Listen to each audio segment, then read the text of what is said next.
വരുന്ന degree preliminary exam അതുപോലെ LDC mains എക്സാമിന് വളരെ ഉപയോഗപ്രദമായ 10 പ്രീവിയസ് ക്വസ്റ്റ്യൻസും അതിൻ്റെ റിലേറ്റഡ് ഫാക്ട്സുമാണ് നമ്മളിന്ന് ഡിസ്കസ് ചെയ്യുന്നത്. കൂടുതൽ പോർഷനും വൊക്കാബുലറിയും കൂടെ കലർത്തിയാണ് എടുത്തിരിക്കുന്നത്.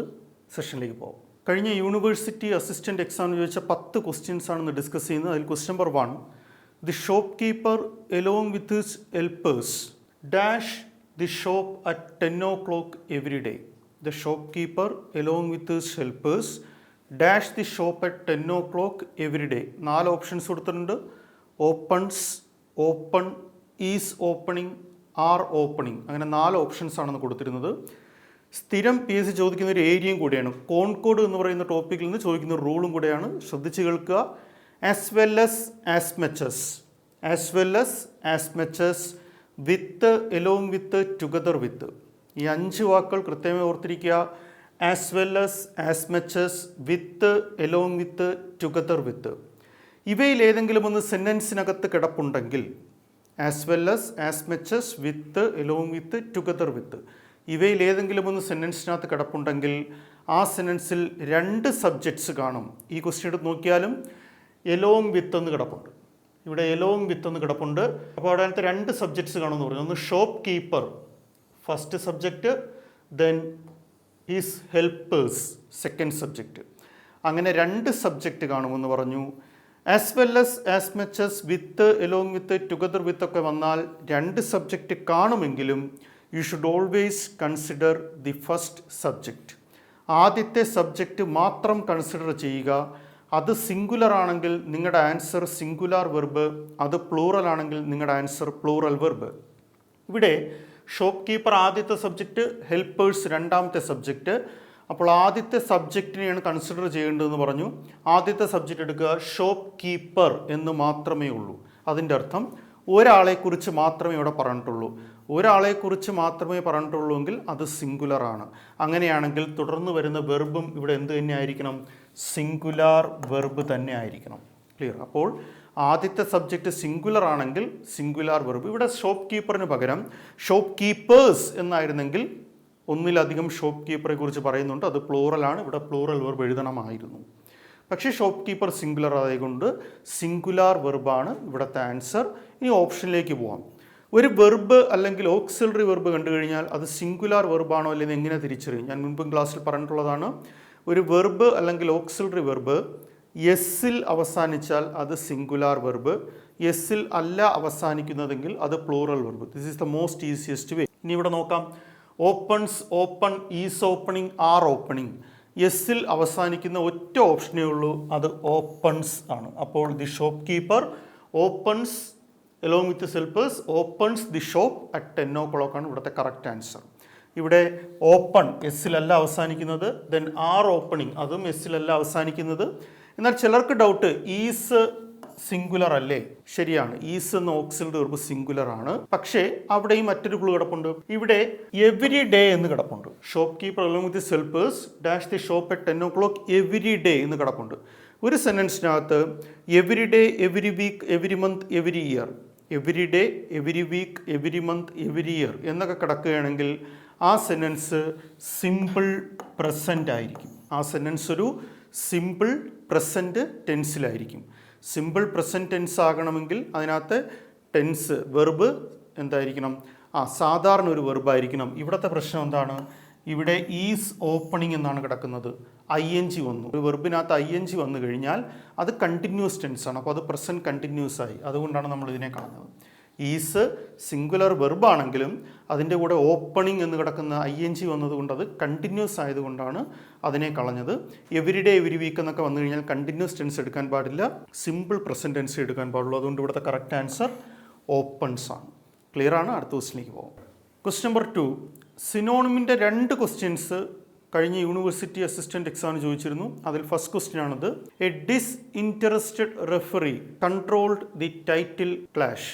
A disinterested referee controlled the title clash. അതിൽ അണ്ടർലൈൻ ചെയ്തിരിക്കുന്ന വാക്കിൻ്റെ മീനിങ് ആണ് ചോദിച്ചിരിക്കുന്നത്, സിനോണിമാണ് ചോദിച്ചിരിക്കുന്നത്. ഡിസ്ഇൻറ്ററസ്റ്റഡ് എന്നാണ് കൊടുത്തിരിക്കുന്നത്. പലരെയും തെറ്റിച്ചൊരു ക്വസ്റ്റ്യൻ ആണ്. ഈ ക്വസ്റ്റ്യൻ തെറ്റായിരുന്നു. അന്ന് PSC ശരിക്കും അണ്ടർലൈൻ ചെയ്യുന്നത് മാറിപ്പോയിട്ട് റെഫറിയാണ് അണ്ടർലൈൻ ചെയ്തിരുന്നത്. പക്ഷേ അവിടെ ശരിക്കും ഉദ്ദേശിച്ചിരുന്നത് ഡിസ്ഇൻട്രസ്റ്റഡ് ആണ്. അപ്പോൾ നിങ്ങൾ ആ വാക്കൊന്ന് പഠിച്ചു വയ്ക്കുക. Disinterested referee controlled the title clash. അതായത് ഒരു ഫൈനൽ മാച്ച് എന്തോ കൺട്രോൾ ചെയ്ത റെഫറിയെ കുറിച്ചാണ് പറയുന്നത്. ഡിസ്ഇൻട്രസ്റ്റഡ് എന്ന വാക്കിന് ഇംപാർഷ്യൽ എന്നൊരു മീനിങ് ഉണ്ട്, അത് ഓർത്ത് വെച്ചേക്കുക. Disinterested means impartial. അപ്പോൾ അത് കൃത്യമായിട്ടൊന്ന് ഓർത്ത് വെച്ചേക്കുക. ഇംപാർഷ്യൽ എന്ന് വെച്ചാൽ ഇപ്പോൾ ഒരു ടൈറ്റിൽ ക്ലാഷ് അല്ലെങ്കിൽ ഒരു ഫൈനൽ മത്സരം നിയന്ത്രിക്കുമ്പോൾ, റെഫറി നിയന്ത്രിക്കുമ്പോൾ ആ റെഫറിക്ക് ഒരു ടീമിനോടും പാർഷ്യാലിറ്റി തോന്നാൻ പാടില്ല. അങ്ങനെ തോന്നിക്കഴിഞ്ഞാൽ ചിലപ്പോൾ റിസൾട്ടിനെ അത് ബാധിക്കും. അതുകൊണ്ട് തന്നെ വേൾഡ് കപ്പ് ഫുട്ബോൾ ഇപ്പോൾ ഫൈനലൊക്കെ ബ്രസീൽ വേഴ്സസ് ജർമ്മനി നടക്കുകയാണെങ്കിൽ ബ്രസീലിൽ നിന്നോ ജർമ്മനിയിൽ നിന്നോ ചിലപ്പോൾ അതിൻ്റെ അയൽ രാജ്യങ്ങളിൽ നിന്നുള്ള ഒരു വ്യക്തിയെയും റെഫറി ആയിട്ട് അവിടെ എന്ത് ചെയ്യാറില്ല, വിളിക്കാറില്ല. പകരം വേറെ ഏതെങ്കിലും ഒരു, ചിലപ്പോൾ ഏഷ്യയിൽ നിന്നായിരിക്കും റെഫറി വയ്ക്കുന്നത്, അല്ലെങ്കിൽ ഈ രാജ്യങ്ങൾക്കായിട്ട് വലിയ ബന്ധമൊന്നുമില്ലാത്ത വേറെ ഏതെങ്കിലും രാജ്യത്തിൽ നിന്നായിരിക്കും ഒരു റെഫറിയെ വയ്ക്കുന്നത്. കാരണം ഡിസിഷൻ ഇംപാർഷ്യൽ ആകാൻ വേണ്ടിയാണ്. അപ്പോൾ ഡിസ്ഇൻട്രസ്റ്റഡ് എന്ന വാക്കിന് ഇംപാർഷ്യൽ എന്നൊരു മീനിങ് ഉണ്ട്. അതായത് ഒരാളോടും ഒരു പ്രത്യേക പാർഷ്യാലിറ്റി അല്ലെങ്കിൽ ബയാസ് കാണിക്കാതിരിക്കുക എന്നാണ് അതിൻ്റെ അർത്ഥം. അപ്പോൾ ഡിസ്ഇൻട്രസ്റ്റഡ് മീൻസ് ഇംപാർഷ്യൽ എന്നാണ്. സിനോണിംസിൻ്റെ മറ്റൊരു ക്വസ്റ്റ്യൻ വരുന്നുണ്ട്. അപ്പോൾ അതിൽ ഞാൻ അഡീഷണൽ പഠിക്കേണ്ട കുറച്ച് സിനോണിംസ് കൂടെ പറയും. അടുത്ത ക്വസ്റ്റ്യനിലേക്ക് പോകും. ആർട്ടിക്കിൾ എന്ന് ചോദിച്ചൊരു ക്വസ്റ്റ്യൻ ആണ് അടുത്തത്. Creativity is A quality that dash architect must possess. Creativity is A quality that dash architect must possess. അപ്പോൾ ഇവിടെ ശ്രദ്ധിക്കേണ്ട കാര്യം, ആർട്ടിക്കിൾസിൻ്റെ ക്വസ്റ്റ്യൻ ചോദിക്കുമ്പോൾ എപ്പോഴും ഡാഷ് കഴിഞ്ഞ് കിടക്കുന്ന, ബ്ലാങ്ക് കഴിഞ്ഞ് കിടക്കുന്ന വാക്ക് മാത്രം എടുക്കുക, അതിനെ നേരെ മലയാളത്തിലേക്ക് ആക്കുക. ക്ലിയർ? അപ്പോൾ ഇവിടെ ആർക്കിടെക്റ്റ് എന്നാണ് കിടക്കുന്നത്, ഡാഷ് കഴിഞ്ഞ് കിടക്കുന്നത് ആർക്കിടെക്റ്റ് എന്നാണ്. അപ്പോൾ ആ ആർക്കിടെക്റ്റിനെ എന്ത് ചെയ്യുക, മലയാളത്തിലേക്ക് ആക്കുക. മലയാളത്തിലാക്കുക എന്ന് വെച്ചാൽ മലയാള അർത്ഥത്തിലേക്ക് മാറ്റുക എന്നല്ല, അതിനെ അതുപോലെ മലയാളത്തിലേക്ക് എഴുതുക. ആർക്കിടെക്റ്റിനെ മലയാളത്തിലേക്ക് എഴുതുമ്പോൾ എങ്ങനെ വരാം, ആർക്കിടെക്റ്റ് അങ്ങനെ എഴുതുക. നമുക്ക് കംപ്ലീറ്റ് വേണ്ട, നമുക്ക് ആദ്യത്തെ അക്ഷരം മാത്രം മതി. ക്ലിയർ? നമ്മൾ മലയാളത്തിലേക്ക് എഴുതുമ്പോൾ ആർക്കിടെക്റ്റ് എന്ന് മുഴുവൻ എഴുതണ്ട, തുടങ്ങുന്ന അക്ഷരം മാത്രം എഴുതി വെച്ചാലും മതി. ആർക്കിടെക്റ്റ് എന്ന് മലയാളത്തിലേക്ക് എഴുതുമ്പോൾ ആദ്യത്തെ അക്ഷരം ഏതാണ്, ആ എന്നതാണ് ആദ്യത്തെ അക്ഷരം.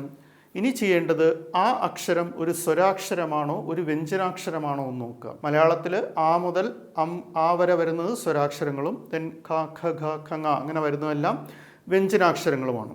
അപ്പോൾ ആ ആദ്യത്തെ അക്ഷരം ഒരു സ്വരാക്ഷരമാണെങ്കിൽ നമ്മുടെ ആൻസർ ആനും, ഒരു വ്യഞ്ജനാക്ഷരമാണെങ്കിൽ നമ്മുടെ ആൻസർ എയുമാണ്. ഇത് മാത്രം അറിഞ്ഞിരുന്നാൽ മതി. അപ്പോൾ ഡാഷ് കഴിഞ്ഞ് കിടക്കുന്ന അല്ലെങ്കിൽ ആ ബ്ലാങ്ക് കഴിഞ്ഞ് കിടക്കുന്ന വാക്കിനെ അതുപോലെ മലയാളത്തിലാക്കുക. അതുപോലെ മലയാളത്തിലാക്കുക എന്ന് വെച്ചാൽ, ഞാൻ റിപ്പീറ്റ്, അതിൻ്റെ അർത്ഥം മലയാളത്തിലാക്കുക എന്നല്ല, വാക്കിനെ മലയാളത്തിൽ എഴുതി നോക്കുക. എഴുതി നോക്കുമ്പോഴും നിങ്ങൾക്ക് പൂർണ്ണമായിട്ട് ഇപ്പോൾ എഴുതണമെന്നില്ല, ആദ്യത്തെ അക്ഷരം മാത്രം അറിഞ്ഞാൽ മതി. ആദ്യത്തെ അക്ഷരം ഒരു സ്വരാക്ഷരമാണെങ്കിൽ ആൻ എന്ന് കൊടുക്കുക, ഒരു വ്യഞ്ജനാക്ഷരമാണെങ്കിൽ എ എന്ന് കൊടുക്കുക. ക്ലിയർ ആണ്? ഇനി ദ എന്ന ആർട്ടിക്കിൾ ഉപയോഗിക്കുന്ന ഒരു പർട്ടിക്കുലർ കേസ് മാത്രം, ഒരുപാടുണ്ട് പഠിക്കാൻ, ഒരു കേസ് മാത്രം ഞാൻ പറയുകയാണ്. ലാംഗ്വേജസിന് മുൻപിൽ ദ എന്ന ആർട്ടിക്കിൾ ഉപയോഗിക്കാൻ പാടില്ല. ഇംഗ്ലീഷ്, ഫ്രഞ്ച്, ജർമ്മൻ അങ്ങനെ ലാംഗ്വേജസിന് മുൻപിൽ ദ എന്ന ആർട്ടിക്കിൾ ഉപയോഗിക്കാൻ പാടില്ല. But there is a specific case in which you can use the. ലാംഗ്വേജിന്റെ കൂടെ ദ എന്ന് ഉപയോഗിക്കുന്ന ഒരു സ്പെസിഫിക് കേസ് ഉണ്ട്. അതെന്താണെന്ന് വെച്ചാൽ, ഞാൻ പറഞ്ഞു ഇംഗ്ലീഷ്, ഫ്രഞ്ച്, സ്പാനിഷ്, ജർമ്മൻ എന്നൊക്കെ പറയുമ്പോൾ ദ ഇംഗ്ലീഷ്, ദ സ്പാനിഷ് എന്ന് പറയാൻ പാടില്ല. ലാംഗ്വേജ് എന്ന് പറയുമ്പോൾ അത് ഉപയോഗിക്കാൻ പാടില്ല എന്ന് പറഞ്ഞു. പക്ഷേ ആ ഇംഗ്ലീഷ്, ജർമ്മൻ, ഫ്രഞ്ചിനോടൊപ്പം തന്നെ ലാംഗ്വേജ് എന്ന് കൂടി എഴുതിയിട്ടുണ്ടെങ്കിൽ ദ എന്ന ആർട്ടിക്കിൾ ഉപയോഗിക്കുകയും വേണം. അതാണ് അവിടുത്തെ ഡിഫറൻസ്. എന്നാൽ ഇവിടെ നോക്കുക, വെറുതെ ഫ്രഞ്ച്, ഇംഗ്ലീഷ് എന്നൊക്കെ ആണെങ്കിൽ ദയുടെ ആവശ്യമില്ല. എന്നാൽ ഇംഗ്ലീഷ് എന്ന് എഴുതിയിരിക്കുന്നതിൻ്റെ കൂടെ തന്നെ ലാംഗ്വേജ് എന്നും എഴുതിയിട്ടുണ്ട്. ഇംഗ്ലീഷ് എന്ന് എഴുതിയിരിക്കുന്നതിൻ്റെ കൂടെ തന്നെ ലാംഗ്വേജ് എന്നും എഴുതിയിട്ടുണ്ടെങ്കിൽ ദ എന്ന ആർട്ടിക്കിൾ അവിടെ ഉപയോഗിക്കേണ്ടി വരും. അതാണ് വ്യത്യാസം. അപ്പോൾ ഇങ്ങനെ പഠിക്കുക, ലാംഗ്വേജസിന് മുമ്പിൽ സാധാരണഗതിയിൽ ദ എന്ന ആർട്ടിക്കിൾ ഉപയോഗിക്കേണ്ട ആവശ്യമില്ല. എന്നാൽ പറഞ്ഞിരിക്കുന്ന ലാംഗ്വേജിൻ്റെ കൂടെ ലാംഗ്വേജ് എന്നും കൂടെ എഴുതിയിട്ടുണ്ട്. ഇംഗ്ലീഷ്, ഫ്രഞ്ച് എന്ന് മാത്രം പറയാതെ English language, French language, Spanish language എന്നും കൂടി പറഞ്ഞിട്ടുണ്ടെങ്കിൽ അവിടെ the English language, the French language, the Spanish language എന്ന് പറയുന്നതാണ് കുറച്ചുകൂടി പെർഫെക്റ്റ് എന്ന് പറയുന്നത്. അപ്പോൾ പറഞ്ഞ കാര്യങ്ങൾ ഇത്രയേ ഉള്ളൂ. വാക്കിനെ നേരെ മലയാളത്തിലേക്ക് ആക്കുക. സ്വരാക്ഷരങ്ങളാണെങ്കിൽ ആൻ എന്ന് കൊടുക്കുക, വ്യഞ്ജനാക്ഷരങ്ങളാണെങ്കിൽ എ എന്ന് കൊടുക്കുക. ദ എന്ന ആർട്ടിക്കിൾ പഠിച്ച ഒരു കേസ് ഇത്രയേ ഉള്ളൂ. ലാംഗ്വേജസിന് മുന്നിൽ ദ എന്ന ആർട്ടിക്കിൾ ഉപയോഗിക്കാൻ പാടില്ല. പക്ഷേ ലാംഗ്വേജസ് തന്നിട്ട് അതിൻ്റെ കൂടെ ലാംഗ്വേജ് എന്ന് കൂടി എഴുതിയിട്ടുണ്ടെങ്കിൽ അവിടെ ദ എന്ന ആർട്ടിക്കിൾ ഉപയോഗിക്കുകയും വേണം. ക്ലിയർ ആണ്? അടുത്ത ക്വസ്റ്റിലേക്ക്. അടുത്ത ക്വസ്റ്റ്യൻ വളരെ പ്രധാനപ്പെട്ടത് പ്രിപ്പോസിഷൻ എന്ന് പറയുന്ന ടോപ്പിക്കിൽ ചോദിച്ച ക്വസ്റ്റ്യൻ ആണ്. The customers R quite pleased dash the new product. The customers are quite pleased dash the new product. Pleased എന്ന വാക്കിന് ശേഷം ഒരു ബ്ലാങ്ക് കൊടുത്തിട്ടുണ്ട്. അവിടെ ഏത് പ്രിപ്പോസിഷൻ ഉപയോഗിക്കാം? ഇൻ, ബൈ, അറ്റ്, വിത്ത് തുടങ്ങിയ പ്രിപ്പോസിഷൻസ് ആണ് കൊടുത്തിരിക്കുന്നത്. കാണാതെ പഠിച്ചു വെക്കുക.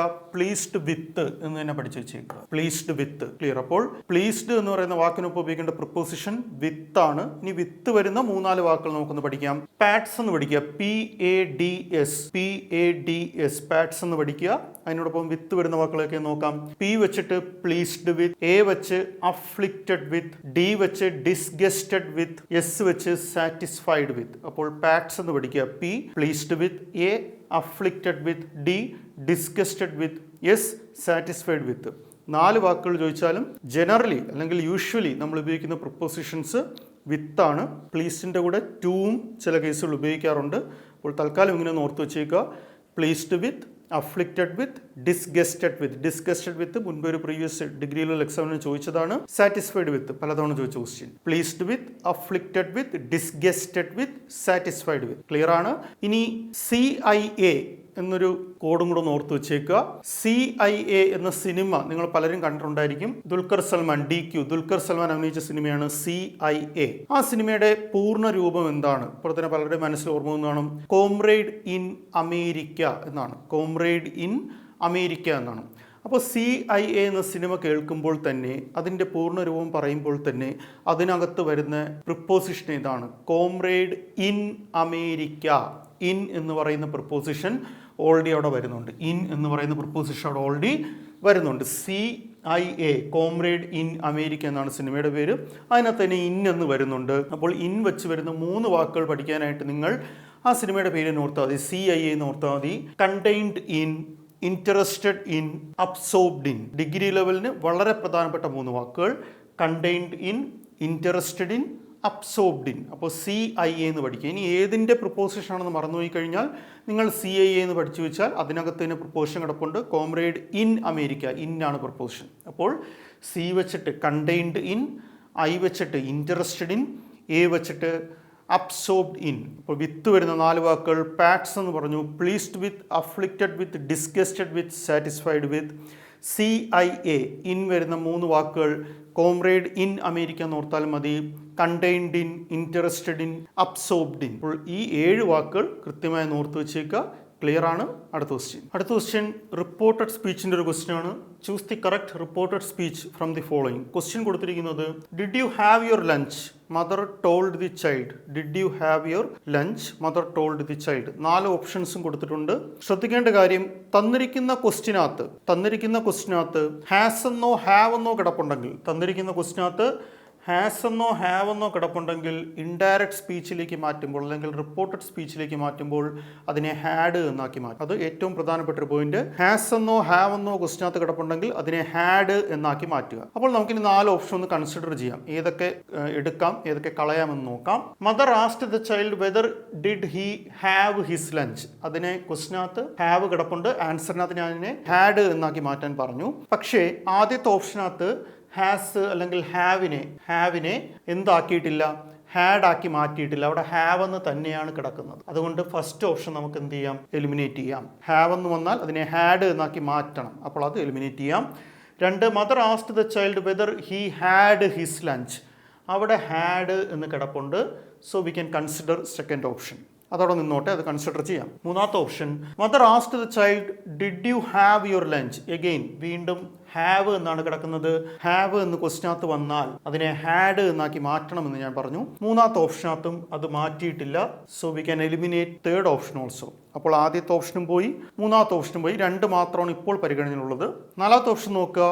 Mother asked the child whether you had your lunch. അവിടെ വെദർ എന്നും കൂടിയുണ്ട്. Mother asked the child whether you had your lunch. അപ്പോൾ 4ാമത്തെ ഓപ്ഷനകത്തും എന്ത് കിടപ്പുണ്ട്, ഹാഡ് എന്ന് കിടപ്പുണ്ട്. അപ്പോൾ 2ാമത്തെ ഓപ്ഷനകത്തും ഹാഡ് കിടപ്പുണ്ട്, 4ാമത്തെ ഓപ്ഷനകത്ത് ഹാഡ് കിടപ്പുണ്ട്. സോ ബിയും ഡിയും ആണ് ഇപ്പോൾ നമ്മുടെ പരിഗണനയിലുള്ളത്. എയും സിയും ഇനി നോക്കുക പോലും വേണ്ട, കാരണം ഹാവിനെ എന്തായാലും ഹാഡ് എന്നാക്കി മാറ്റിയിരിക്കണം. ഇനി മറ്റൊരു പോയിന്റ് ഓർക്കുക, തന്നിരിക്കുന്ന ക്വസ്റ്റിനകത്ത് യു എന്ന് കിടക്കുകയാണെങ്കിൽ ആൻസർ ചെയ്യുമ്പോൾ അതിനെ ഹി എന്നോ ഷീ എന്നോ ആക്കി മാറ്റും. അത് ഡിപ്പെൻഡ്സ് ഓൺ ദി ക്വസ്റ്റ്യൻ. ക്വസ്റ്റിനകത്ത് ഒരു പുരുഷനെ കുറിച്ചാണ് പറഞ്ഞിരിക്കുന്നതെങ്കിൽ, അല്ലെങ്കിൽ ഒരു മെയിൽ ജെൻഡർ ആണ് പറഞ്ഞിരിക്കുന്നതെങ്കിൽ ഹി എന്ന് എഴുതുക, ഫീമെയിൽ ജെൻഡർ ആണ് പറഞ്ഞിരിക്കുന്നതെങ്കിൽ ഷീ എന്ന് എഴുതുക. അത് ക്വസ്റ്റ്യൻ കണ്ടാലേ നമുക്ക് മനസ്സിലാകത്തുള്ളൂ. അപ്പോൾ ഇവിടെ ചൈൽഡ് എന്നാണ് പറഞ്ഞിരിക്കുന്നത്, അപ്പോൾ അവിടെ ജെൻഡർ പറഞ്ഞിട്ടില്ല, പക്ഷേ ആൻസറിനകത്ത് ഒന്നുകിൽ ഹി അല്ലെങ്കിൽ ഷീ ആക്കി മാറ്റണമെന്ന് പറഞ്ഞു. ഇവിടെ ഓരോ ഓപ്ഷനകത്തും ഷീ എന്ന് കൊടുത്തിട്ടില്ല, അതുകൊണ്ട് നമുക്ക് എന്തെടുക്കാം, ഹി എന്ന് എടുക്കാം. പക്ഷേ ഇവിടുത്തെ പ്രശ്നം എന്താണ്, യു എന്ന് കിടക്കുന്ന സബ്ജക്റ്റിനെ ഇവിടെ യു എന്ന് അതുപോലെ എഴുതി വെച്ചിരിക്കുകയാണ്, മാറ്റിയിട്ടില്ല. ക്ലിയർ? അതുപോലെ എഴുതി വെച്ചിരിക്കുകയാണ്, മാറ്റിയിട്ടില്ല. അതുകൊണ്ട് ഫോർത്ത് ഓപ്ഷൻ നമുക്ക് കളയാം. ഇനി ഒറ്റ ഒരെണ്ണമേ ബാക്കിയുള്ളൂ. അപ്പോൾ ബി ആണ് അവിടുത്തെ കറക്റ്റ് ആൻസർ എന്ന് പറയുന്നത്. ക്ലിയർ? ബിയിൽ ഹാവിനെ ഹാഡ് ആക്കിയിട്ടുണ്ട്, യുവിനെ ഹിയു ആക്കിയിട്ടുണ്ട്. അങ്ങനെ രണ്ട് മാറ്റവും കൊടുത്തിരിക്കുന്ന മറ്റൊരു ഓപ്ഷനും ഇല്ല. അതുകൊണ്ട് ബി ആണ് കറക്റ്റ് ആൻസർ. അടുത്ത ക്വസ്റ്റിനിലേക്ക് പോകാം. Question number 6. The panchayat is constructing a community hall in our ward. Change into passive. Passive വോയിസിലേക്ക് മാറ്റാനാണ് ചോദിച്ചിരിക്കുന്നത്. The panchayat is constructing a community hall in our ward. ആക്റ്റീവിൽ നിന്ന് പാസീവിലേക്ക് മാറ്റുമ്പോൾ ശ്രദ്ധിക്കേണ്ട ഏറ്റവും പ്രധാനപ്പെട്ട രണ്ട് കാര്യങ്ങൾ. ഒന്ന്, ആക്റ്റീവിൽ നിന്ന് പാസീവിലേക്ക് മാറ്റുമ്പോഴും ഇനി തിരിച്ച് പാസീവിൽ നിന്ന് ആക്റ്റീവിലേക്ക് മാറ്റിയാലും തന്നിരിക്കുന്ന ക്വസ്റ്റ്യൻ്റെ ടെൻസ് മാറ്റാൻ പാടില്ല. മീൻസ് തന്നിരിക്കുന്ന ക്വസ്റ്റ്യൻ പ്രസൻ്റ് ആണെങ്കിൽ നിങ്ങളുടെ ആൻസറും പ്രസൻറ്റ്, ആക്റ്റീവിൽ നിന്ന് പാസീവിലേക്കായാലും പാസീവിൽ നിന്ന് തിരിച്ച് ആക്റ്റീവിലേക്കായാലും. തന്നിരിക്കുന്ന ക്വസ്റ്റ്യൻ പാസ്റ്റ് ആണെങ്കിൽ നിങ്ങളുടെ ആൻസറും പാസ്റ്റ്, ബോത്ത് വേസ്, എങ്ങനെയായാലും ആക്റ്റീവ് പാസീവ് ആയാലും തിരിച്ചായാലും. അതൊരു പോയിന്റ്. അപ്പോൾ ഇവിടുത്തെ ടെൻസ് നോക്കുക. Panchayat is constructing. ഈസ്, ഒരു സെൻറ്റൻസിനകത്ത് ഈസ് എന്നോ ആമെന്നോ ആറെന്നോ കണ്ടു കഴിഞ്ഞാൽ അത് പ്രസൻറ്റ് ടെൻസ്. അപ്പോൾ ആൻസറും പ്രസൻ്റ് ആയിരിക്കണം. ആൻസറിനകത്ത് ഈസ്, ഹാസ്, ഈസ്, ഹാസ് എല്ലാം പ്രസൻ്റ് ആണ്. അപ്പോൾ അത് വെച്ചിട്ട് നമുക്കിവിടെ ഒന്നും എലിമിനേറ്റ് ചെയ്യാൻ പറ്റത്തില്ല. എല്ലാ ക്വസ്റ്റിനകത്തും പ്രസൻറ്റ് തന്നെയാണ് കൊടുത്തിരിക്കുന്നത്. ഇതിൽ ഏതെങ്കിലും ഒരു ഓപ്ഷൻ ഈസിന് പകരം വാസ് എന്നോ അല്ലെങ്കിൽ ആസിന് പകരം ഹാഡ് എന്നോ ഒക്കെ കൊടുത്തിരുന്നെങ്കിൽ അത് പാസ്റ്റ് ആയിരുന്നു, നമുക്ക് ഏതെങ്കിലുമൊക്കെ എലിമിനേറ്റ് ചെയ്യാമായിരുന്നു. പക്ഷേ ഇവിടെ അങ്ങനെ എലിമിനേറ്റ് ചെയ്യാൻ പറ്റത്തില്ല. ഇനി ഈ ക്വസ്റ്റ്യൻ കൺസിഡർ ചെയ്യാൻ അല്ലെങ്കിൽ എഴുതാനായിട്ടൊരു എളുപ്പമാർഗ്ഗം, ഇതുപോലെ ആക്റ്റീവ് പാസീവിൽ സ്ഥിരം ചോദിക്കുന്ന ഒരു ഏരിയയാണ്. ക്വസ്റ്റ്യനകത്തൊരു വെർബ് പ്ലസ് ING ഇട്ട് തരും. അവിടെ ഓർക്കേണ്ട കാര്യം, തന്നിരിക്കുന്ന ആക്റ്റീവ് പാസീവ് വോയിസിൻ്റെ ക്വസ്റ്റ്യനകത്ത് ഒരു ING ഫോം കിടപ്പുണ്ടെങ്കിൽ, ഇവിടെയുണ്ട്, ഇവിടെ കൺസ്ട്രക്റ്റിംഗ് എന്ന് കിടപ്പുണ്ട് ING. തന്നിരിക്കുന്ന ആക്റ്റീവ് പാസീവ് ക്വസ്റ്റിനകത്ത് ഒരു ING ഫോം കിടപ്പുണ്ടെങ്കിൽ ആൻസറിനകത്തും നിർബന്ധമായും ഒരു ING ഫോം ഉണ്ടായിരിക്കണം. Keep it in mind.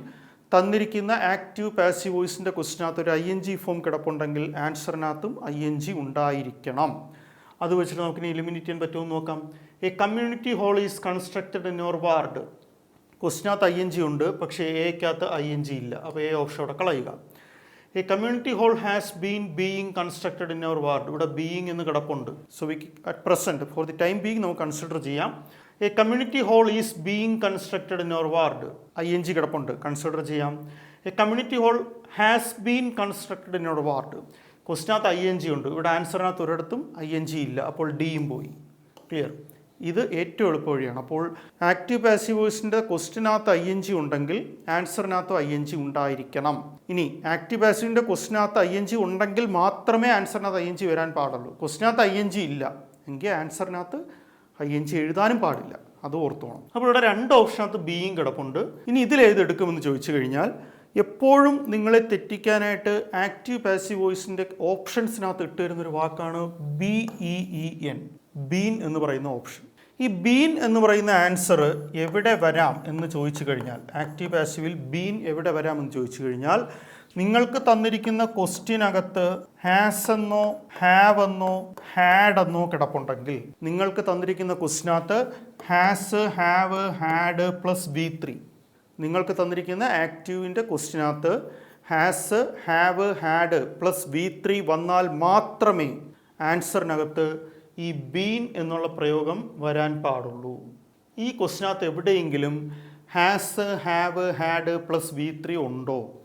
The panchayat is constructing a community hall in our ward. The panchayat is constructing a community hall in our ward. ക്വസ്റ്റിനകത്ത് ഒരിടത്തും has, have, had plus V3 ഇല്ല. അങ്ങനെ ക്വസ്റ്റിനകത്ത് ഒരിടത്തും has, have, had plus V3 ഇല്ലെങ്കിൽ ആൻസറിനകത്തും ഹാസോ, ഹാവോ, ഹാഡോ അല്ലെങ്കിൽ been, BEEN, been വരാൻ പാടില്ല.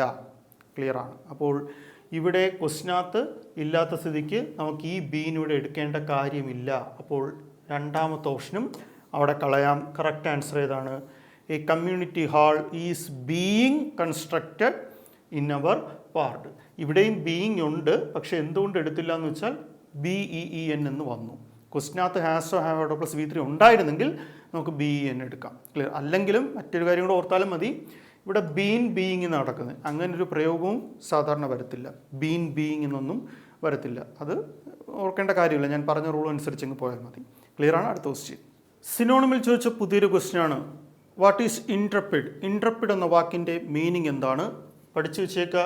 The word ഇൻട്രപ്പിഡ് means Brave എന്നാണ്. ബ്രേവ്. അപ്പോൾ ഇൻട്രപ്പിഡ് എന്ന വാക്ക് കാണാൻ പഠിച്ചു വെച്ചേക്കുക. ബ്രേവ് എന്നാണ് മീനിങ്. സിനോണിമിൻ്റെ 2 ക്വസ്റ്റ്യൻസാണ് എക്സാമിന് ചോദിച്ചത്. റീസെൻ്റ് ആയിട്ടുള്ള എക്സാംസിനൊക്കെ വൊക്കാബുലറിയിൽ കൂടുതൽ ഇമ്പോർട്ടൻസ് കൊടുക്കുന്നുണ്ട്, അത് കൃത്യമായിട്ട് ഓർത്ത് വെച്ചേക്കുക. അപ്പോൾ ഇൻട്രപ്പിഡ് മീൻസ് ബ്രേവ് എന്നാണ്. ഒരു 5 വാക്കുകളോട് ഓർക്കുക. ഒന്ന്, ആംബിഗ്വസ്. ആംബിഗ്വസ് മീൻസ് ഡൗട്ട്ഫുൾ എന്നാണ് അർത്ഥം. Ambiguous, there is some ambiguity in it എന്ന് വെച്ചാൽ അതിൽ എന്തൊക്കെ ചില സംശയങ്ങളുണ്ട് എന്നാണ് അർത്ഥം. ആംബിഗ്വസ് മീൻസ് ഡൗട്ട്ഫുൾ എന്നാണ് അർത്ഥം. അബാൻഡൻ. അബാൻഡൻ നിങ്ങൾ കേട്ടിട്ടുണ്ട്, ഉപേക്ഷിക്കുക. The match has been abandoned. Recent ആയിട്ട് നടന്ന ഇന്ത്യ ഇംഗ്ലണ്ട് ടെസ്റ്റ് സീരീസിലെ 5th match it was abandoned, ഉപേക്ഷിച്ചു. എന്നാൽ അബാൻഡൻ എന്ന വാക്കിൻ്റെ അർത്ഥം ഉപേക്ഷിച്ചു എന്ന് മലയാളത്തിൽ പലർക്കും അറിയാമെങ്കിലും ഇംഗ്ലീഷിൽ സിനോണിമിൽ ചോദിക്കുമ്പോൾ ഫോർസേക്ക്, ഫോർഗോ തുടങ്ങിയ 2 വാക്കുകളും തന്നിട്ടുണ്ട്. അങ്ങനെയാണ് പഠിച്ചു വയ്ക്കേണ്ടതുകൊണ്ട് ആ 2 വാക്കുകളും ഓർത്ത് വെച്ചേക്കുക. അബാൻഡൻ മീൻസ് ഫോർസേക്ക് അല്ലെങ്കിൽ അബാൻഡൻ മീൻസ് ഫോർഗോ. ക്ലിയർ. അപ്പോൾ ആംബിഗ്വസ്, ഡൗട്ട്ഫുൾ, അബാൻഡൻ, ഫോർസേക്ക് അല്ലെങ്കിൽ ഫോർഗോ. അലേർട്ട്. ബി അലേർട്ട് എന്ന് വെച്ചാൽ ബി വാച്ച്ഫുൾ. എല്ലാവരും അലേർട്ടായിരിക്കുക എന്ന് വെച്ചാൽ വാച്ച്ഫുൾ ആയിട്ടിരിക്കുക, ശ്രദ്ധയോടെ ഇരിക്കുക. B alert, B watchful. ക്ലാസ്സിൽ പഠിപ്പിക്കുമ്പോൾ ചില ടീച്ചേഴ്സ് പറയും B alert in the class എന്ന് വെച്ചാൽ B watchful in the class എന്നാണ് അർത്ഥം. അപ്പോൾ alert means watchful. Then abrupt. Abrupt മുമ്പ് ചോദിച്ച ക്വസ്റ്റ്യനാണ്. അബ്രപ്റ്റ് എന്ന വാക്കിൻ്റെ അർത്ഥം സഡൻ എന്നാണ് അർത്ഥം. Abrupt, sudden. Okay, something which is abrupt. Abrupt എന്ന് വെച്ചാൽ സംതിങ് വിച്ച് ഹാപ്പൻസ് സഡൻലി എന്നാണ് അർത്ഥം. അപ്പോൾ അബ്രപ്റ്റ് മീൻസ് സഡൻ എന്നാണ് അർത്ഥം. കാൻഡിഡ്. കാൻഡിഡ് മീൻസ് ഫ്രാങ്ക് എന്നാണ് അർത്ഥം. Candid, Frank. 5 വാക്കുകൾ ഓർക്കുക. ആംബിഗ്വസ്. ആംബിഗ്വസ് മീൻസ് ഡൗട്ട്ഫുൾ, സംശയാസ്പദമായത്. Ambiguous, doubtful. അബാൻഡൻ മീൻസ് ഉപേക്ഷിക്കുക എന്നാണ്. എന്നാൽ വാക്ക് പഠിക്കുമ്പോൾ ഫോർസേക്ക് അല്ലെങ്കിൽ ഫോർഗോ 2 ഓർത്ത് വെച്ചേക്കുക. ഫോർസേക്ക് അല്ലെങ്കിൽ ഫോർഗോ എന്നാണ്. Alert means watchful. B alert means B watchful എന്നാണ് അർത്ഥം. Then abrupt. അബ്രപ്റ്റ് എന്ന വാക്കിൻ്റെ അർത്ഥം സഡൻ എന്നാണ്. അബ്രപ്റ്റ് മീൻസ് സഡൻ എന്നാണ് അർത്ഥം. Then candid. കാൻഡിഡ് എന്ന വാക്കിൻ്റെ അർത്ഥം ഫ്രാങ്ക് എന്നാണ്. Candid, Frank. ക്ലിയർ ആണ്. അടുത്തിലേക്ക് പോകാം. അടുത്ത ക്വസ്റ്റ്യൻ മസ്കുലിൻ ഫെമിനിൻ ജെൻഡറിൽ ചോദിച്ച ക്വസ്റ്റ്യൻ യു. ഇതിൽ എഴുതുമ്പോൾ പലരും ഈവ് എന്ന് വായിക്കുമെങ്കിലും ശരിക്കും ഇത് വായിക്കേണ്ടത് യു എന്നാണ്. ശരിക്കും ഇത് വായിക്കേണ്ടത് യു എന്നാണ് വായിക്കേണ്ടത്. മസ്കുലിൻ ഫെമിനിൻ ജെൻഡറിൻ്റെ ഒരു ക്വസ്റ്റ്യനാണ്. You is a female dash എന്നാണ് ചോദിക്കുന്നത്. അപ്പോൾ യു എന്ന് പറയുന്നത് എന്തിൻ്റെ ഫെമിനിൻ ജെൻഡറാണെന്നാണ് ചോദിക്കുന്നത്. യു എന്ന് പറയുന്നത് ശരിക്കും ഈ റാം എന്നുള്ള വാക്കിൻ്റെ ഫീമിനിൻ ജെൻഡറാണ് യു എന്ന് പറയുന്നത്. റാം. റാം എന്ന് വെച്ചാൽ ആടിനെയാണ്, നമ്മൾ ഗോട്ട് ആടിനെയാണ് റാം എന്ന് പറയുന്നത്. അപ്പോൾ ഇവിടെ നമുക്ക് കുറച്ചുകൂടെ പെർഫെക്റ്റ് ആൻസർ. അപ്പോൾ ആട് അല്ലെങ്കിൽ അതിനർത്ഥത്തിൽ വരുന്ന ഏതാണ്? ഷീപ്പാണ്. അപ്പോൾ യു ഈസ് എ ഫീമെയിൽ ഷീപ്പാണ് കറക്റ്റ് ആൻസർ. ക്ലിയർ. അപ്പോൾ ഷീപ്പിൻ്റെ പല വകഭേദങ്ങളുണ്ട്. അപ്പോൾ അതിലൊന്നാണ് ഈ റാം എന്ന് പറയുന്നത്. റാമിൻ്റെ ഫെമിനിൻ ജെൻഡറാണ് യു എന്ന് പറയുന്നത്. അപ്പോൾ യു എന്ന് പറയുന്ന ഒരു ഫീമെയിൽ ഷീപ്പാണ്. അപ്പോൾ ഇൻഡയറക്റ്റാണ് ക്വസ്റ്റ്യൻ ചോദിച്ചത്. ഒരു 4-5 മസ്കുലിൻ ഫെമിനിൻ ജെൻഡറോട് ഓർത്ത് വെച്ചേക്കുക. അതിനുമുമ്പ് ഒരു കാര്യം ഞാൻ പറഞ്ഞു, EWE എന്നാണ് എഴുതുന്നതെങ്കിലും അത് വായിക്കുന്നത് യു എന്നാണ്. ഈ വാക്ക് മുൻപൊരിക്കൽ ആർട്ടിക്കിളിൽ ചോദിച്ചിട്ടുണ്ട്. ഞാൻ തന്നെ ഇന്ന് തന്നെ മുമ്പൊരു ക്വസ്റ്റിനകത്ത് പറഞ്ഞിരുന്നു, ആദ്യത്തെ അക്ഷരം ഒരു സ്വരാക്ഷരമാണെങ്കിൽ ആൻ എഴുതുക, വ്യഞ്ജനാക്ഷരമാണെങ്കിൽ എ എഴുതുക എന്ന് പറഞ്ഞു. അപ്പോൾ പലരും ചെയ്യുന്നൊരു മിസ്റ്റേക്ക്, EWE വരുമ്പോൾ ഈവ് എന്ന് വായിച്ചിട്ട് അതിനെ സ്വരാക്ഷരമായിട്ട് എഴുതും. ഈവിലെ ഇ എടുത്തിട്ട് സ്വരാക്ഷരമായിട്ട് എടുത്തിട്ട് അതിനെ ആൻ ഈവ് എന്ന് എഴുതി വയ്ക്കും. ക്ലിയർ. VE ആണ് വരുന്നതെങ്കിൽ ഇത് ശരിയാണ്, ഈവ് എന്ന് വായിച്ചിട്ട് നിങ്ങൾക്ക് ആൻ എന്ന് എഴുതാം. പക്ഷേ EWE വരുമ്പോൾ യു എന്നാണ് വായിക്കേണ്ടത്. അപ്പോൾ ആദ്യത്തെ അക്ഷരം യാ എന്നായി മാറും. അതുകൊണ്ട് തന്നെ അത് സ്വരാക്ഷരമല്ല, വ്യഞ്ജനാക്ഷരമാണ്. അപ്പോൾ ഈ വാക്കിന് മുമ്പിൽ ഉപയോഗിക്കേണ്ട ആർട്ടിക്കിൾ എ ആണ് എന്നും കൂടെ ഓർത്ത് വെച്ചേക്കുക. വളരെ റയറായിട്ട് മാത്രം ചോദിക്കുന്ന ഒരു ക്വസ്റ്റ്യൻ ആണ്. 5 മസ്കുലിൻ ഫെമിനിൻ ജെൻഡറോടെ നോക്കാം. മോങ്കിൻ്റെ ഫെമിനിൻ ജെൻഡർ നൺ എന്നാണ്. അപ്പോൾ ഇത് മസ്കുലിൻ, ഇത് ഫെമിനിൻ ജെൻഡേഴ്സാണ്. മോങ്കിൻ്റെ ഫെമിനിൻ ജെൻഡർ എന്താണ്? നൺ എന്നാണ്. മോങ്ക് എന്ന് വെച്ചാൽ സന്യാസി എന്നാണ് അർത്ഥം. അപ്പോൾ മോങ്ക് നൺ. ഇംഗ്ലീഷ് ഫിലിംസ് കാണുന്നവർക്ക് നൺ എന്നുള്ള ഇത് ഹൊറർ ഫിലിംസിലൊക്കെ എപ്പോഴും നൺ എന്ന പേര് തന്നെ ഫിലിമുണ്ട്, ഹൊറർ ഫിലിംസൊക്കെ ഉണ്ട്. അപ്പോൾ മോങ്ക് സന്യാസി എന്നാണ് അർത്ഥം. മോങ്കിൻ്റെ ഫെമിനിൻ ജെൻഡർ നൺ എന്നാണ്. Then horse mare. ഒരുപാട് തവണ ചോദിച്ച ക്വസ്റ്റ്യൻ. ഹോഴ്സിൻ്റെ ഫെമിനിൻ ജെൻഡർ മേയർ. അപ്പോൾ മോങ്ക് നൺ, ഹോഴ്സ് മേയർ. 2 വാക്കുകൾ ഒരേ മീനിങ്, ഒരേ അർത്ഥത്തിൽ വരുന്ന 2 വാക്കുകൾ, രണ്ടിൻ്റെ ഫെമിനിൻ ജെൻഡർ സെയിം ആണ്. Stag, hind, deer, hint. Clear? അപ്പോൾ സ്റ്റാഗ് എന്ന് പറയുന്നത് ഒരു മെയിൽ ഡിയറിനെയാണ് പറയുന്നത്, സ്റ്റാഗ്. ദെൻ അതുപോലെ ഡിയർ എന്ന് ചോദിച്ചാലും ഹിൻഡ് എന്ന് തന്നെ എഴുതുക. അപ്പോൾ സ്റ്റാഗിൻ്റെ ഫെമിനിൻ ജെൻഡർ ഹിൻഡാണ്, ഡിയറിൻ്റെ ഫെമിനിൻ ജെൻഡർ ഹിൻഡാണ്. ഡിയർ 1-2 തവണ ചോദിച്ച ക്വസ്റ്റ്യൻ ആണ്. സ്റ്റാഗും സെയിം തന്നെയാണെന്ന് ഓർത്തേക്കുക. Last word hart, roe. Hart, HART, ഹാർട്ടാണ്. ഹാർട്ടിൻ്റെ ഫെമിനിൻ ജെൻഡർ റോ എന്നാണ്. ഈ ഹാർട്ട് എന്താണെന്ന് വെച്ചാൽ അതും സെയിം ആസ് സ്റ്റാഗ് തന്നെയാണ്. സ്റ്റാഗിൻ്റെ ഈ ഡിയർ എന്ന് 3ഉം, സ്റ്റാഗും ഡിയറും ഹാർട്ടും 3ഉം ഡിയർ എന്ന് പറയുന്ന വകഭേദത്തിൽ തന്നെ വരുന്നതാണ്. അപ്പോൾ ഹാർട്ട് എന്ന് പറയുന്നത് ഒരു മെയിൽ ഡിയറിനെ തന്നെയാണ് പറയുന്നത്. ഏത് വകഭേദമാണെന്ന് അറിയത്തില്ല, മെയിൽ ഡിയറിനെയാണ് പറയുന്നത്. പക്ഷേ സ്റ്റാഗ് എന്ന് ചോദിച്ചാൽ എഴുതേണ്ട ഫെമിനിൻ ജെൻഡർ ഹിൻഡ് എന്നും, ഹാർട്ട് എന്ന് ചോദിച്ചാൽ റോ എന്നുമാണ്. ഹാർട്ടിനകത്ത് തന്നെ 6 എന്ന് കിടപ്പുണ്ട്, ആ 6 എടുത്തിട്ട് റോ ആക്കുക. ക്ലിയർ? അപ്പോൾ ഒന്നുകൂടി monk, nun, horse, mare, stag, hind, deer, hind, hart, roe. ഇത്രയും പഠിച്ചു വയ്ക്കുക. AU എന്നാണ് ആർട്ടിക്കിൾ. യുവിന് മുമ്പിൽ എഴുതേണ്ട ആർട്ടിക്കിൾ A ആണെന്നും കൂടെ ഓർത്ത് വെച്ചേക്കുക. ഏതിൻ്റെ ഫെമിനിൻ ജെൻഡറാണ് യു എന്ന് സ്പെസിഫിക് ആയിട്ട് ചോദിക്കുകയാണെങ്കിൽ റാം എന്ന വാക്കിൻ്റെ ഫെമിനിൻ ജെൻഡറാണ് യു. റാം, യു എന്നും പഠിച്ചു വെച്ചേക്കുക. ഇവിടെ യു എന്നൊരു ഫീമെയിൽ എലിഫൻ്റ് ആണോ ഷീപ്പാണോ എന്നൊക്കെയാണ് ചോദിക്കുന്നത്. അപ്പോൾ അവിടെ നമുക്ക് എന്താണ്, ആട് എന്നുള്ള അർത്ഥത്തിൽ ഷീപ്പ് എന്ന് എടുക്കാം. ക്ലിയർ ആണ്? അടുത്തതിലേക്ക് പോകാം. അടുത്ത question, replace the underlined word with its opposite meaning. Underline ചെയ്തിരിക്കുന്ന വാക്കിൻ്റെ ഓപ്പോസിറ്റ് മീനിങ് അല്ലെങ്കിൽ ഓപ്പോസിറ്റ് വരുന്ന വാക്ക് എന്നാണ് ചോദിച്ചിരിക്കുന്നത്. ക്വസ്റ്റ്യൻ നോക്കാം. Only indigent customers use this product. ഒരു ടഫ് ക്വസ്റ്റ്യൻ ആയിരുന്നു. Only indigent customers use this product. Indigent എന്ന വാക്കിൻ്റെ അർത്ഥം പുവർ എന്നാണ്, പാവപ്പെട്ടതെന്നാണ്. അപ്പോൾ ഇൻഡിജൻറ്റ് എന്ന വാക്കിൻ്റെ അർത്ഥം പുവർ എന്നാണ്. അപ്പോൾ അതിൻ്റെ ഓപ്പോസിറ്റാണ് എഴുതേണ്ടത്. അപ്പോൾ ഏതൊക്കെ കളയാം? ഇവിടെ പുവർ എന്നുള്ള വാക്ക് നമുക്ക് ഓൾറെഡി കളയാം, കാരണം ഇൻഡിജൻ്റെ ഓപ്പോസിറ്റാണ് ചോദിച്ചിരിക്കുന്നത്. ഇവിടെ പുവർ, അതുപോലെ ലോക്കൽ തുടങ്ങിയൊക്കെ അതിൻ്റെ ഓപ്പോസിറ്റായിട്ട് വരാൻ ചാൻസ് ഇല്ല. ഇനി പുവറിൻ്റെ ഓപ്പോസിറ്റ് അല്ല ക്വാളിറ്റി കോൺഷ്യസ്, അതും ഓപ്പോസിറ്റ് അല്ല. അങ്ങനെ വെച്ചിട്ട് വേണമെങ്കിൽ നമുക്ക് എന്ത് എഴുതാം? അഫ്ലുവൻ്റ് ആണ് ആൻസർ എന്ന് എടുക്കാം. അപ്പോൾ ഇൻഡിജൻ്റ് എന്ന് വെച്ചാൽ അർത്ഥം പുവർ എന്നാണ്. അപ്പോൾ പുവറിൻ്റെ ഓപ്പോസിറ്റ് ഒരിക്കലും പുവർ എന്ന് വരത്തില്ല, ക്വാളിറ്റി എന്ന് വരത്തില്ല, ക്വാളിറ്റി കോൺഷ്യസ് എന്ന് വരത്തില്ല, ദെൻ ലോക്കൽ എന്നും വരത്തില്ല. പുവറിൻ്റെ ഓപ്പോസിറ്റ് ആയിട്ട് വരത്തില്ല. അപ്പോൾ പുവർ എന്ന വാക്കിൻ്റെ അല്ലെങ്കിൽ ഇൻഡിജൻ്റ് എന്ന വാക്കിൻ്റെ ഓപ്പോസിറ്റാണ് അഫ്ലുവൻ്റ് എന്ന് പറയുന്നത്. ഈ അഫ്ലുവൻറ്റിൻ്റെ ഓപ്പോസിറ്റ് മുമ്പ് ചോദിച്ചിട്ടുണ്ട്. അഫ്ലുവൻ്റ് എന്ന വാക്കിൻ്റെ ഓപ്പോസിറ്റ് പോവർട്ടി എന്നാണ്. അതും നിങ്ങൾ പ്രീവിയസ് പഠിച്ചിട്ടുണ്ടെങ്കിൽ പലരും ആ വാക്ക് കണ്ടിട്ടുണ്ടായിരിക്കും. അതിൻ്റെ തന്നെ മറ്റൊരു വേർഡ് ആയ ഇൻഡിജൻ്റ് ഇട്ടിട്ടാണ് ഈ ക്വസ്റ്റ്യൻ ചോദിച്ചിരുന്നത്. അപ്പോൾ അതുകൊണ്ട് പ്രത്യേകം ശ്രദ്ധിക്കുക. ചോദിക്കുന്ന വാക്കുകൾ തന്നെ അങ്ങോട്ടും തിരിച്ചും മറിച്ചുമൊക്കെ ചോദിക്കാം. ഇൻഡിജൻ്റ് എന്ന വാക്കിൻ്റെ അർത്ഥം പുവർ എന്നാണ്. അഫ്ലുവൻ്റ് എന്ന വാക്കിൻ്റെ അർത്ഥം വെൽത്തി, ധാരാളം സമ്പത്തുള്ളതെന്നാണ്. ഇൻഡിജൻ്റ് എന്ന വാക്കിൻ്റെ ഓപ്പോസിറ്റ് വേർഡ് അഫ്ലുവൻ്റ് ആണ്. കാണാൻ പഠിച്ചുക. Indigent meaning poor, indigent opposite affluent. Affluent means wealthy. ഇനി അഫ്ലുവൻറ്റിൻ്റെ ഓപ്പോസിറ്റ് മുമ്പ് ചോദിച്ചിട്ടുണ്ട്. അഫ്ലുവൻ്റെ ഓപ്പോസിറ്റ് ഇൻഡിജൻ്റ് തന്നെയാണ്, അല്ലെങ്കിൽ പോവർട്ടി, പുവർ എന്നൊക്കെ എടുക്കാം. ക്ലിയർ ആണ്? Last question, final question, idioms and phrases എന്ന് ചോദിച്ച question. Be abreast of something. പുതിയൊരു ക്വസ്റ്റ്യൻ ആയിരുന്നു. Be abreast of something means to be up to date with. To be up to date with everything. പുതിയ എല്ലാ കാര്യങ്ങളും നമ്മൾ up to date ആയിരിക്കുക. Maybe പുതിയ ടെക്നോളജി, ജനറൽ നോളജ് തുടങ്ങിയ എല്ലാ കാര്യങ്ങളിലും നമ്മൾ അപ് ടു ഡേറ്റ് ആയിരിക്കുക എന്നുള്ളതിനെക്കുറിച്ചാണ് ബി എബ്രസ്റ്റ് ഓഫ് സംതിങ് എന്ന് പറയുന്നത്. ക്ലിയർ? അപ്പോൾ B abreast of something means be up to date എന്നാണ് അർത്ഥം. Be abreast of something means be up to date എന്നാണ് അർത്ഥം. 2-3 വാക്കുകളുടെ പഠിക്കുക. ഒന്ന് 40 വിങ്സ്. 40 വിങ്സ് എന്ന് വെച്ചാൽ എ ഷോർട്ട് സ്ലീപ്പ് അല്ലെങ്കിൽ എ ഷോർട്ട് നാപ്പ് എന്നാണ് അർത്ഥം. ഒരു ചെറിയൊരു മയക്കത്തെയാണ് എ 40 വിങ്സ് എന്ന് പറയുന്നത്. ഇപ്പോൾ ക്ലാസ് ഒക്കെ എടുത്തുകൊണ്ടിരിക്കുമ്പോൾ ചിലർ ക്ലാസ് ഇരുന്നിട്ട് ഒരു 5 മിനിറ്റ് ഉറങ്ങിയിട്ട് ഉണരാറുണ്ട്. അത് 40 വിങ്സ് ആണ്, എ ഷോർട്ട് സ്ലീപ്പ് എന്നാണ് അർത്ഥം. Then get along with means to have a good relationship with someone. ഒരു വ്യക്തിയുമായി ഒരു നല്ല റിലേഷൻഷിപ്പ് കീപ്പ് ചെയ്യുന്നതിനെയാണ് ഗെറ്റ് അലോങ് വിത്ത് എന്ന് പറയുന്നത്. ഗെറ്റ് അലോങ് വിത്ത് ഒരു ഫ്രേസൽ വെർബായിട്ട് ഉപയോഗിക്കാറുണ്ട്.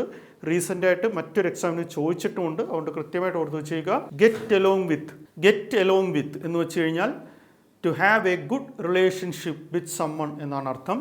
ദെൻ സ്പ്ലിറ്റ് ഹെയർസ് എന്ന വാക്കിൻ്റെ അർത്ഥം to argue or worry about small details. ചെറിയ കാര്യങ്ങൾക്ക് വേണ്ടി ആർഗ്യൂ ചെയ്യുക അല്ലെങ്കിൽ വറീഡ് ആകുക, സങ്കടപ്പെടുക, ഇതിനെയൊക്കെയാണ് സ്പ്ലിറ്റ് ഹെയർസ് എന്ന് പറയുന്നത്. ചോദിച്ചിട്ടില്ല, ചോദിക്കാൻ ചാൻസ് ഉള്ള ഒരു ക്വസ്റ്റ്യൻ. ഒന്നുകൂടെ നോക്കാം. 40 winks means a short sleep. To get along with means to have a good relationship with someone. Split hairs means argue or worry about small details എന്നാണ് അർത്ഥം. Be abreast of something means to keep up to date with something എന്നാണ്. To keep up to date with everything എന്നാണ് അർത്ഥം. അപ്പോൾ 10 ചോദ്യങ്ങളും അതുമായി ബന്ധപ്പെട്ട ഫാക്ട്സുമാണ് പഠിച്ചത്.